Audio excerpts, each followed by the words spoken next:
મિત્રો આજે આપણે આંબાની અંદર આવતો એક મોટો પ્રોબ્લેમ એટલે કે ઈયળની વાત કરીશું.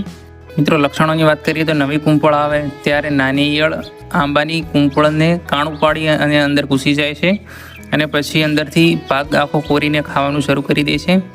તો મિત્રો આના ઉપાય માટે તમે રાસાયણિક અને જૈવિક પદ્ધતિનો ઉપયોગ કરી શકો છો. રાસાયણિક પદ્ધતિમાં મિત્રો તમે ઇમામેક્ટિન બેન્ઝોએટ 5% તમે આનો ઉપયોગ કરી શકો છો. તમે મિત્રો 15 લીટરમાં 20 થી 25 ગ્રામ આજુબાજુ નાખી શકો છો અને એનો છંટકાવ કરી શકો છો. જૈવિક પદ્ધતિમાં મિત્રો તમાકુ, મરચાં અને બધું એનું દ્રાવણ બનાવીને લગાવી શકાય છે, પણ મેં હજુ સુધી ઉપયોગ કર્યો નથી. તો ભવિષ્યમાં આપણે રાસાયણિકથી જૈવિક તરફ ટ્રાન્સફર થવાના છીએ. હાલ મિત્રો ટાઈમના અભાવને કારણે આપણે ડાયરેક્ટ ઉપયોગ કરવો પડતો હોય છે. તો ભવિષ્યમાં આપણે ઓછામાં ઓછી દવાથી અને વધારે જૈવિક વસ્તુનો ઉપયોગ કરીને એના ખેતરને આપણે આગળ વધારીશું. તો મિત્રો જોડાયેલા રહેજો, વિડીયોને લાઈક કરજો, ચેનલને સબસ્ક્રાઈબ કરજો. ધન્યવાદ.